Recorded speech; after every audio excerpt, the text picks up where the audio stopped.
Ladies and gentlemen, welcome to my Olija Nintendo Switch review. This is available on PC and other consoles for those of you interested. Now, is this another gem uncovered by the fabulous guys at Deveolver Digital, or could this one be a rare miss? Let's delve into the review and find out if it's worth your hard-earned dinero. Ole, vamonos! Loving that flamenco vibe throughout this game. Let's start with the story. Faraday, our protagonist, is on a quest to leave the country that is Terraphage after he and his crew were shipwrecked there. Only there is more to this land than meets the eye, filled with dilapidated lands and creepy monsters. I enjoyed following the story as it's rather mysterious and narrated in a deep, made-up language with English subs. As you complete levels, more of the story unfolds and it'll keep you hooked throughout. Olija is a game inspired by sailors' stories and Asian legends, and this really comes through in the way the story is told in a rather cinematic manner. Gameplay wise, Olija is put simply an action platformer with interesting mechanics and movement,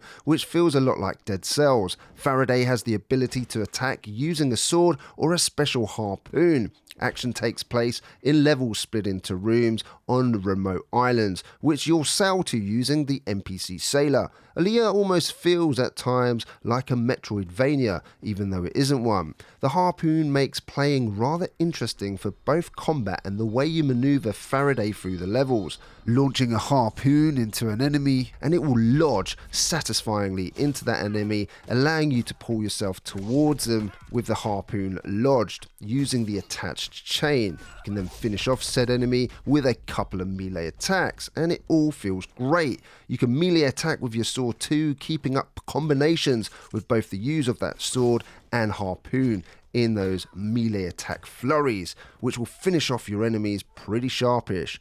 Ranged weapons are here too for those of you that prefer a little bit more ranged combat, and you'll come across shotgun or you can use arrows, and these can be replenished in terms of ammunition at your hub. The combat feels very polished, and combine this with tight controls, which is needed here, and it makes for a fascinating game and time.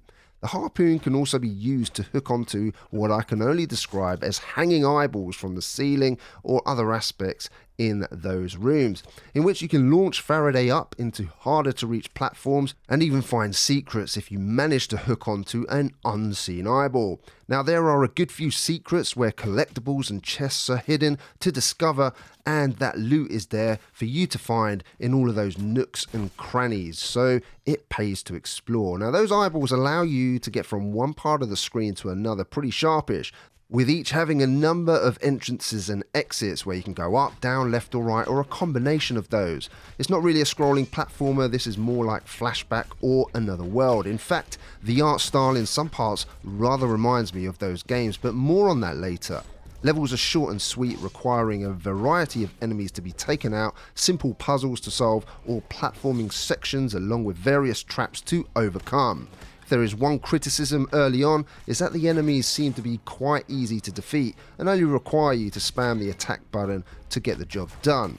It can be fast and furious later on though, almost like a ballet at times, and when you get it right, it's very satisfying, but when you lose your rhythm, you can end up all over the place.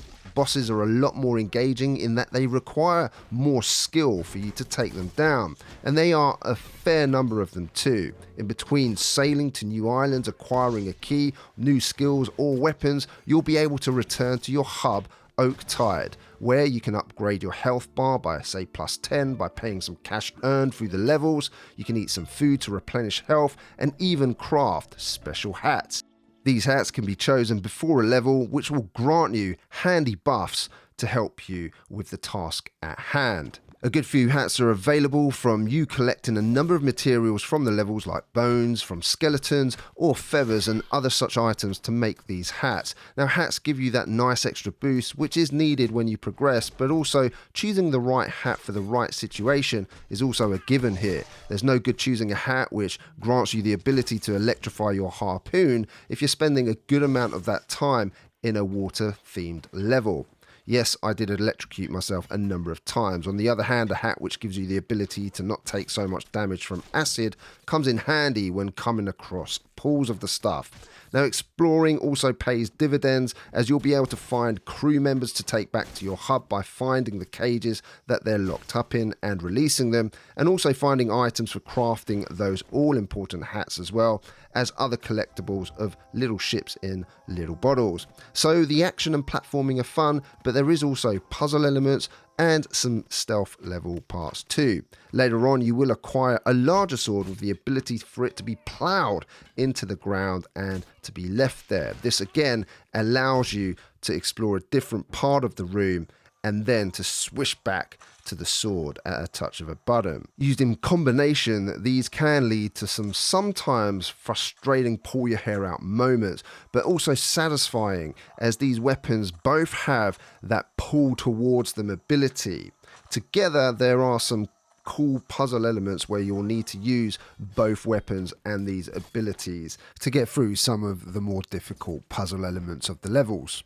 And when you mix these weapons with combat, it makes for a thrilling time. So I certainly found the game very enjoyable, and if you like platformers which feel familiar but also throw in something a little bit different to keep you hooked, then I think you're going to like this a lot. I think the difficulty and learning curve is just right, and the devs add each new skill to the game one by one, allowing you time to learn it and master it. When having to combine it all later on, it does get harder to master, but by then you'll be pretty good anyway. And as I say, it's an enjoyable experience gameplay wise overall.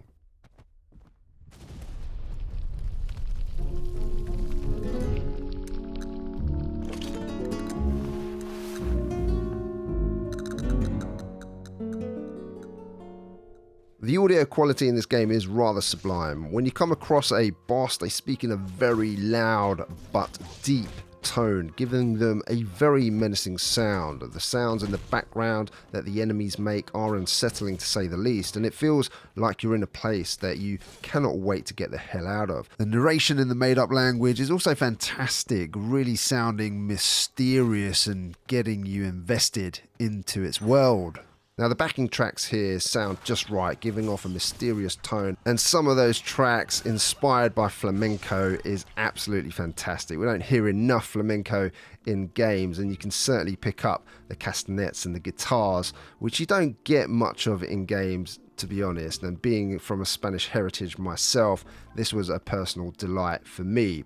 Visually and performance-wise, I'll start with the bad. The game does crash too many times, and loading does take you out of the experience. The levels are rather short, so when it comes to travelling from one island to another on a boat, being manoeuvred by a sailor, which also acts as a way to deliver some snippets of information and story, I get it, that's all fine, but when you want to get back into the action as soon as possible, this part of the game just takes a little bit too long. The other problem are the crashes. Unfortunately, from the review copy of this game, it's pretty unstable, and I had over 8 crashes on just day one playing the game. While it automatically saves and it's easy enough to restart, the load time from beginning to get to where you were starts to grate after that many crashes. Now, I deleted the game. I tried playing it on both the internal memory of the Switch and the external memory of the Switch, but to no avail. It would still crash, unfortunately. It shouldn't be happening this many times, if at all. More to the point, this will require a patch,